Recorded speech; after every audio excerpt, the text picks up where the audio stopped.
Presta bastante atenção, gente. Direito não é brincadeira. Isso aqui não é fla-flu que você torce. Nós estamos falando da segurança jurídica, do ordenamento jurídico da República Federativa do Brasil. Então, aqueles que estão falando assim, o Supremo quer legislar, não pode, isso é um absurdo, descriminalizar a droga. Não, tá certo o artigo, tem que ser isso aí. Você está dizendo, em outras palavras, você não está falando do baseadinho que o cara fala na esquina. Você está dizendo o seguinte, você como cidadão, você está falando, abre aspas, eu entendo que o legislador pode dizer o que eu devo ou não, posso ou não, estou autorizado ou não fazer dentro da minha casa, na minha intimidade, na minha privacidade.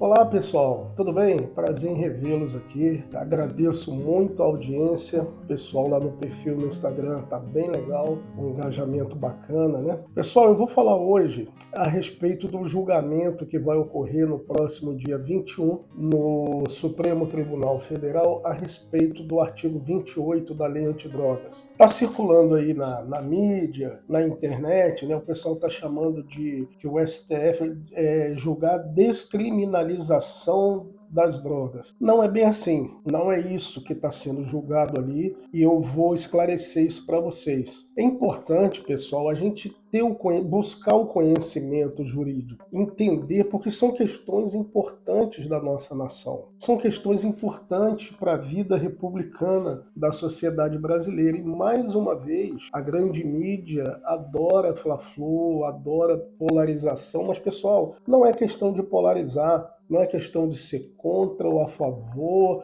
de liberação de drogas, não é isso. Eu vou aqui detalhar o que está sendo julgado. Okay? No dia 21, o Supremo Tribunal Federal vai julgar em nível de repercussão geral. O que é isso? O caso foi tão importante, é tão relevante, né? Diversas outras instituições, a sociedade se organizou pedindo ingresso nos autos como amicus curiae. Amicus curiae é uma figura que vai aos autos sem ser parte para colaborar com o caminhar processual. A Defensoria Pública de São Paulo estava atuando, está ainda, né, na defesa de um indivíduo que estava cumprindo pena por algum crime que eu não sei qual é, e ele foi flagrado com porte de, se não me engano, 2 gramas de um entorpecente. Vou ler para vocês o artigo 28 da Lei 11.343. No seu artigo 28, ela diz assim: quem adquirir, guardar, tiver em depósito, transportar ou trouxer consigo para consumo pessoal drogas sem autorização ou em desacordo com determinação legal ou regulamentar, será submetido às seguintes penas. Olha, o legislador usou a expressão pena. Esse artigo está no capítulo 3 da lei. O título desse capítulo é dos crimes e das penas. Então, restou claro aqui que o legislador, no artigo 28, ele coloca que adquirir, guardar, ter em depósito, transportar, trazer consigo, por exemplo, um cigarro de cannabis, é um crime e que tem as seguintes penas. Olha que interessante aqui, pessoal. Inciso 1º, advertência sobre efeitos das drogas, ok? Então o sujeito está lá fumando um cigarro de cannabis, a autoridade chega e fala assim, a autoridade pública fala, você não pode fazer isso, conduz ao juizado. O juizado fala, olha, você vai sofrer uma advertência sobre o uso de drogas, está resolvido. A outra pena, prestação de serviços à comunidade. Ó, você estava ali fumando, né? Você estava ali cheirando na boate, você é conduzido ao juizado que diz, ó, você vai prestar serviços à comunidade, que você estava cheirando droga. Medida educativa, no inciso 3, de comparecimento a programa ou curso educativo. Então, o legislador, quando ele fala que portar drogas para consumo próprio, carregar, transportar, é um crime, ele dá 3 penas. Não existe a pena privativa de liberdade. Isso gerou uma confusão enorme. Não existe pena de prisão para o crime tipificado, as diversas condutas que estão tipificadas no artigo 28 da Lei 11.343, a prática dessas condutas não leva a uma pena de prisão. Então não existe prisão para o consumo de drogas, mas está definido como crime. É um crime que não tem a pena corporal. Não tem a pena privativa de liberdade, nem prisão simples, nada, detenção, nada. Olha que interessante. No parágrafo 6º desse artigo 28, olha o que ele diz. Para a garantia de cumprimento das medidas educativas a que se refere o caput, os incisos 1, 2 e 3, ou seja, essas 3 penas que são impostas a quem praticar o crime, né, de adquirir, guardar, ter em depósito, transportar ou trazer consigo a droga para o consumo próprio, a pessoa pode simplesmente falar: não vou fazer. E aí? A pessoa se recusa, você não tem prisão. O legislador não combinou a pena de prisão. Aí o que você faz? Então diz aqui no parágrafo 6º, fala o seguinte: a garantia do cumprimento dessas medidas, que injustificadamente o agente se recusar a fazer, poderá o juiz submetê-lo sucessivamente a admoestação verbal, 2, multa. Inciso 1, admoestação, 2, multa. Então assim, o sujeito foi flagrado. Tá aqui, estava transportando um cigarro ali, acendeu um cigarro, fumou, aí botou no bolso, parou, opa, peraí, o que é isso? Está transportando para consumo. Aí leva no juizado, o juizado diz, aplica ou a pena de advertência, ou a prestação de serviço na comunidade, ou a medida educativa. E o cara fala: tô nem aí para tua advertência, não vou prestar serviço nenhum, não vou para aula e curso nenhum. E aí, pessoal? Aí no parágrafo 6º diz que nesse caso, do cara se recusar, o juiz primeiro, admoestação verbal. Vai lá, chama o cara e fala sério com ele. Tá pensando o quê, rapaz? Tá pensando o quê? Aí o cara, daí, não vou.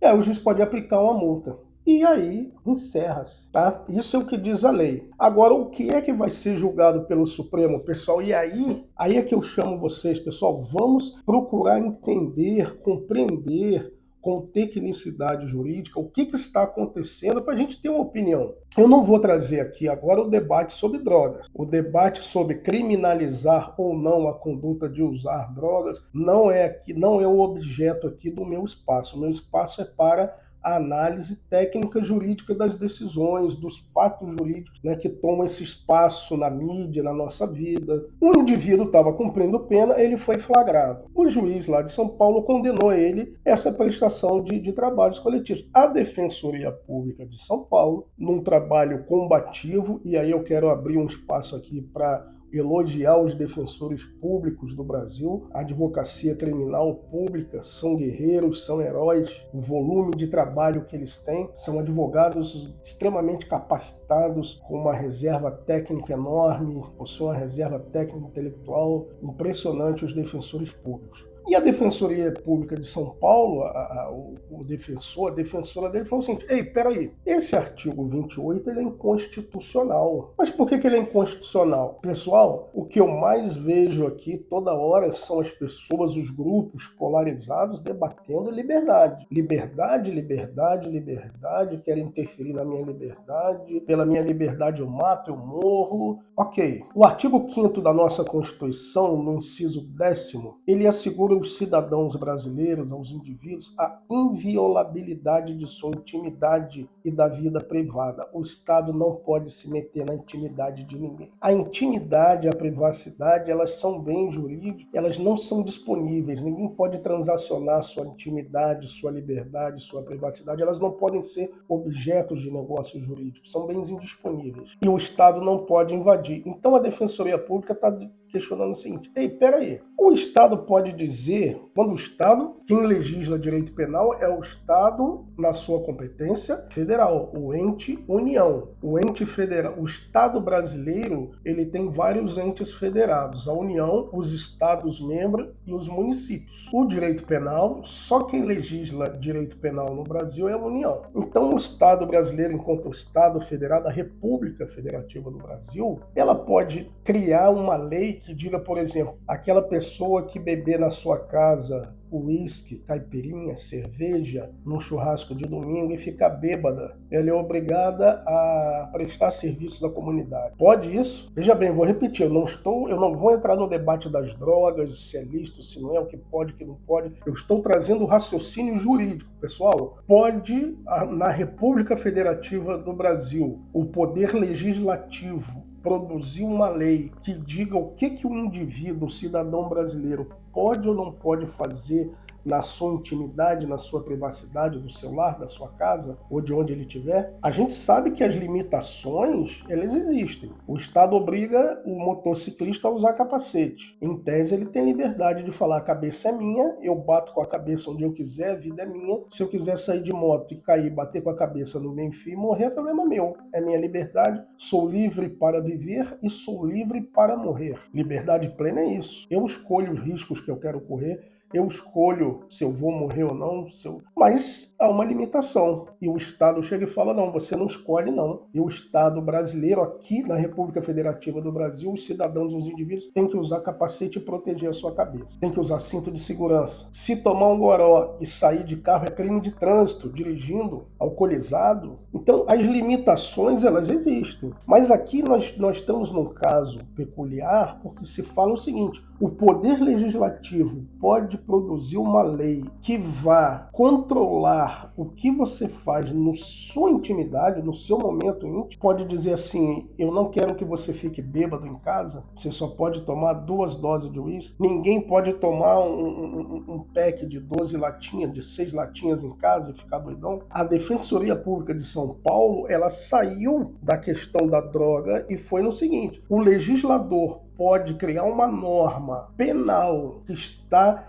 diretamente ligada, que o objeto é a conduta que você pratica na sua privacidade, na sua intimidade. A gente sabe que se você... E aí eu falo pro pessoal, gente, a gente tem que estudar a história do direito, entender como as coisas mudaram. Já houve momentos em vários, nos Estados Unidos da América, que são um país extremamente, né, esses estados compõem, né, a Federação Americana, que é um país, lá já houve normas penais relacionadas ao sexo, normas penais relacionadas à conduta sexual de um casal. E aí, controlar a intimidade das pessoas é algo que não é novidade no direito. Dizer que as pessoas podem ou não podem, na época, por exemplo, de Inquisição, né, houve um passado, e que não é um passado de 80 mil anos, 100 mil anos, é um passado aí de 400 anos, 300 anos, em que era totalmente normal nos vários sistemas jurídicos do planeta, em que o que o cara fazia, o indivíduo fazia na sua intimidade, na sua privacidade, em termos de oração, em termos de religião, era um crime. Já pensaram nisso, pessoal? Você está na sua casa, no seu momento de total privacidade e intimidade, no momento espiritual, e dependendo daquela conduta que você tiver na hora que você ia buscar a sua conexão espiritual, aquilo poderia configurar um crime. Então, essa a reflexão que a Defensoria Pública de São Paulo trouxe. E é isso que vai ser julgado pelo Supremo. Então, o Supremo não está dizendo se tem que legalizar droga ou não. O que vai ser julgado é esse artigo 28, que trata de punir, não com prisão, mas trata de punir o indivíduo, o cidadão, que no seu momento íntimo, privado, lá na sala da sua casa de praia, na varanda da sua casa de praia, ele está consumindo droga, sai com ela no bolso, atravessa a rua, vai na padaria comprar uma Coca-Cola. Aí é flagrado portando aquele cigarro que ele estava fumando na sua varanda, ele foi comprar uma Coca-Cola para voltar e terminar de fumar o cigarro. Aí diz, não, isso é crime, porque o artigo 28 diz que você tem no seu bolso um cigarro que você está usando para fumar na varanda. Então você vai sofrer essas penas, aquelas que eu falei. E a Defensoria Pública diz, não, o Estado não pode dizer isso. E aí, pessoal, eu quero chamar a atenção de vocês para uma coisa, sem essa de fla-flu, sem essa de quem é da esquerda é maconheiro, quem é da direita não é. Primeiro que isso não existe. Eu conheço N empresários e outros profissionais de extrema direita e que têm o hábito de usar uma série de produtos e substâncias que não são, que atualmente seriam crime. E conheço pessoas da esquerda que são veganas, não bebem álcool, não usa droga nenhuma, não come nem carne vermelha. Então, pessoal, Aqui não é lugar para esse tipo de debate, aqui não é lugar para esse tipo de reflexão. O que eu quero trazer para vocês é o seguinte: quando for acompanhar essa decisão ou se posicionar como cidadão, né, cidadã, né, eu falo cidadão lato sensu, vamos entender o debate para nós não sermos gado, manada, aquele, sabe o efeito manada? Que polariza, a grande mídia adora, tem alguns influenciadores aí que adoram polêmica também, aí fica polemizando, o pessoal fica debatendo, já tem gente dizendo aí, o Supremo vai legislar, o Supremo vai legislar. Não é isso. Isso chama-se controle de constitucionalidade. Aconteceu num caso concreto. O controle de constitucionalidade exercido pela Corte Constitucional, ele pode ser em abstrato ou em concreto. Pode ser um controle concentrado ou um controle difuso. Aqui é um caso de controle difuso. Começou lá embaixo a ser questionado, chegou na Suprema Corte. Porque, em tese, o controle difuso, você argue ele no primeiro grau. Por exemplo, você está lá questionando uma lei municipal, que não é criminal, lei municipal não tem crime, e você argue ao juiz a inconstitucionalidade daquela lei. É um controle difuso de constitucionalidade. Mas esse agora chegou ao Supremo, concentrado, né? Repercussão geral. Então, o Supremo está fazendo um controle de constitucionalidade do artigo 28 para toda a nação brasileira, toda a República, de um caso concreto. O que foi questionado pela Defensoria? Pode o legislador que você elege para deputado federal, senador, pode esse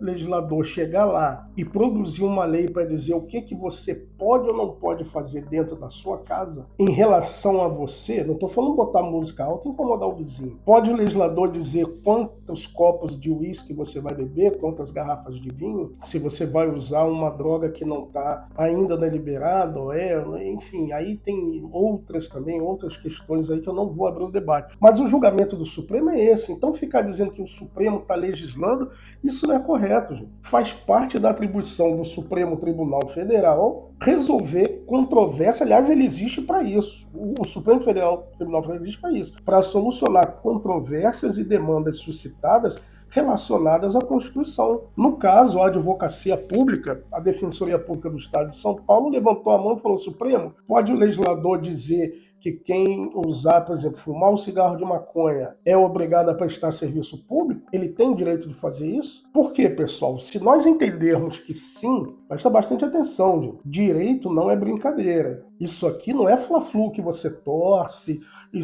Nós estamos falando da segurança jurídica, do ordenamento jurídico da República Federativa do Brasil. Então, aqueles que estão falando assim, o Supremo quer legislar, não pode, isso é um absurdo, descriminalizar a droga, não, tem que tá certo o artigo, tem que ser isso aí. Você está dizendo, em outras palavras, você não está falando do baseadinho que o cara fala na esquina, você está dizendo o seguinte: você, como cidadão, você está falando, abre aspas, eu entendo que o legislador pode dizer o que eu devo ou não, posso ou não, estou autorizado ou não fazer dentro da minha casa, na minha intimidade, na minha privacidade. Agora, se você é uma daquelas pessoas que fica o tempo todo postando liberdade, não à censura, não ao Estado autoritário, não a isso, não aquilo, reflete a sua posição nesse caso. Porque se você vai e diz assim, não há censura, liberdade, a Constituição garante a liberdade, e por outro lado você diz que o legislador pode dizer o que você faz na sua casa, você está sendo contraditório. Você é a favor da liberdade ou não? Então esse é que é o debate. O foco do debate aqui não é o cigarrinho de maconha, o foco do debate é que tipo de lei penal o legislador pode fazer, qual é o limite da atuação do legislador, do poder legislativo, para criar crimes, dizer que essas consultas são crimes, quando isso disser respeito única e exclusivamente à intimidade e privacidade do indivíduo. Se você diz que sim, que pode, você tem que estar preparado para uma série de leis que possam surgir e depois não ficar dando piti, que quer fechar o Congresso, quer fechar o Supremo, quer explodir bomba na rua. Tá na hora também, pessoal, a sociedade brasileira tem que assumir responsabilidade pelas suas escolhas. O direito é um instrumento de engenharia social, mas o direito não é bagunça. As pessoas estão acostumadas a querer, parece criança mimada. Tem uma parte da sociedade brasileira que se porta como criança mimada. Uma hora que é uma coisa, quer estalar o dedo e que tudo mude. Que todo um ordenamento jurídico de uma nação de 220 milhões de pessoas mude na hora que ele muda de opinião dele. Mas que palhaçada é essa, gente? A República Federativa do Brasil, há muita luta, muito custo, está sendo estruturada para ser um Estado de Direito. E nós, cidadãos, temos responsabilidade nisso. A Constituição não diz que todo o poder emana do povo? Então você que está me assistindo, eu quero dizer para você o seguinte: quando você se posicionar em relação a esse julgamento do Supremo, desse caso, você está exercendo o seu poder. Você está dizendo o seguinte: eu, cidadão, o poder que eu tenho, que eu concedo ao meu representante na Câmara Federal e no Senado, é para fazer leis que digam, que limitem a minha liberdade e dos outros cidadãos quando eu estiver na minha casa, na minha intimidade, na minha privacidade. E aí você assume isso. Se amanhã o Congresso, a maioria, não é a maioria que você queria, e começa a botar limites,